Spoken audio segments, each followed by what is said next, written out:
ഇന്ന് കുറച്ച് മട്ടൻ കിട്ടിയ ദിവസമാണ് കേട്ടോ. ഇവിടെ ഹസ്ബൻഡിൻ്റെ വീട്ടിലെ ബീഫ് വാങ്ങും, ഞായറാഴ്ചകളിലൊക്കെ വാങ്ങും. അപ്പോൾ ഇപ്പോൾ കുറച്ച് കാലമായിട്ട് ഞാൻ ബീഫ് കഴിക്കാറില്ല. അപ്പോൾ അവരെന്ത് ചെയ്യും, ഹസ്ബൻഡ് എന്ത് ചെയ്യും, എനിക്ക് മട്ടൻ്റെ കരളാണ് അധികം വാങ്ങിച്ചുകൊണ്ടതിൻ്റെ ആ സമയത്ത്.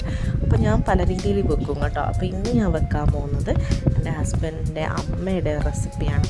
അപ്പോൾ ഇത് ഞാൻ ഓർക്കാൻ കാരണം, ഞാൻ പ്രസവിച്ചൊക്കെ കിടക്കുന്ന സമയത്ത് അമ്മ എന്ത് ചെയ്യും, റിജുവേട്ടനെ എന്നെയും മോളെയൊക്കെ കാണാൻ വരുന്ന സമയത്ത് അമ്മ ഇത് ഉണ്ടാക്കിയിട്ട് കൊടുത്തു വിടുമായിരുന്നു. തേങ്ങാപ്പാലാണ് ഇത് ചെയ്യുന്നത് കേട്ടോ. അപ്പോൾ തേങ്ങയാണ് ഇത് മെയിനായിട്ടും, തേങ്ങാപ്പാൽ നല്ല കൊഴുത്ത പാലിതിന് വേണം. അപ്പോൾ ഞാൻ ഇന്ന് ആ ഒരു രുചി റീക്രിയേറ്റ് ചെയ്യാൻ പോവാണ്. അപ്പോൾ ഞാൻ തേങ്ങ ചിരകി, അപ്പോൾ ഞാൻ തേങ്ങയൊക്കെ ചിരകിയെടുത്തു. തേങ്ങ ചിരകിൽ എന്തോന്നറിയില്ല, അതിനൊന്ന് കുറച്ച് തിന്നാതെ നമുക്ക് സമാധാനം വരില്ലല്ലോ. പിന്നെ കല്യാണത്തിന് മഴ പെയ്യുമെന്നൊക്കെയാണ് പറയുന്നത്, കല്യാണം കഴിഞ്ഞുകൊണ്ട് പിന്നെ അതും പേടിക്കണ്ട.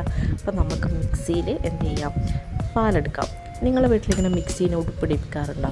ഞാൻ ഇടിപ്പിക്കാറുണ്ട് കേട്ടോ. മിക്സിയിൽ അങ്ങനെ നമ്മളിങ്ങനെ തൊടുമ്പോഴൊക്കെ മിക്സിയിലിങ്ങനെ നമ്മൾ കറീൻ്റെ മഞ്ഞളൊക്കെ ആവും. ഇങ്ങനെ ചെയ്ത് കഴിഞ്ഞാൽ അങ്ങനെയൊന്നും ഉണ്ടാവില്ല. അപ്പോഴത്തേക്ക് നോക്ക്, ഞാൻ കൊഴുത്ത പാലെടുത്തിട്ടുണ്ട് കേട്ടോ.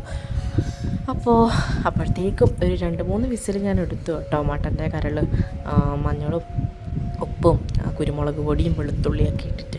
അപ്പം നെയ്യാണ് ഞാൻ എടുക്കുന്നത്, ഒരുപാട് നെയ്യൊന്നും വേണ്ട കേട്ടോ, കുറച്ച് നെയ്യ് എടുത്തു. നെയ്യിൻ്റെ ഫ്ലേവർ നല്ലതാണ് കരളിന്. അപ്പോൾ ഇത് കണ്ടോ, വെന്ത് കഴിഞ്ഞ മട്ടൻ കരളാണ്.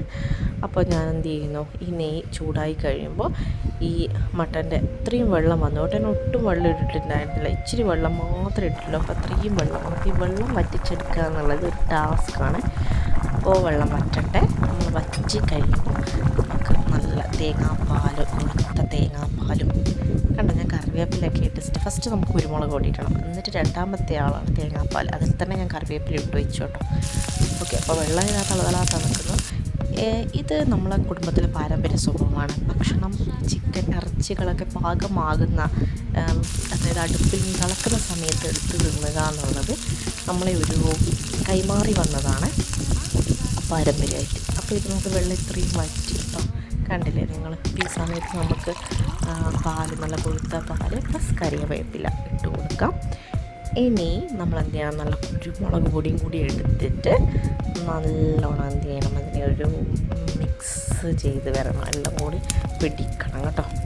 തേങ്ങാപ്പാൽ ഒഴിച്ച് അധിക സമയം ചെയ്യേണ്ട, ഞാൻ കുറച്ച് സമയം ചെയ്ത് കുരുമുളക് പൊടി ആവശ്യത്തിന് ഇട്ട് കൊടുത്ത്, കുരുമുളക് പൊടി ടേസ്റ്റ് മുന്നിൽ നിൽക്കണം കേട്ടോ.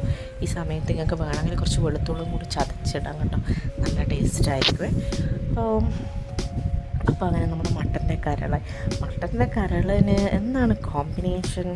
അപ്പം ഞാൻ ഇന്ന് കഴിക്കാൻ പോകുന്നത് നമ്മുടെ ഇവിടെ ഉണ്ടാക്കിയത്, വീട്ടിൽ തന്നെ അമ്മ ഉണ്ടാക്കിയ പത്തിരി. ഓക്കെ, അരിപ്പത്തിരിയാണ്. അപ്പോൾ അരിപ്പത്തിരി എടുത്തു, ഒരു പീസ് മട്ടൻ്റെ കരളെടുത്തു, ആ കുരുമുളകിട്ട മട്ടൻ കറിയും അരിപ്പത്തിരിയും എൻ്റെ അമ്മോ ഭയങ്കര കോമ്പിനേഷനായിരുന്നു കേട്ടോ. സത്യം പറയാലോ, എല്ലാവരും ഒന്ന് ട്രൈ ചെയ്ത് നോക്കണേ.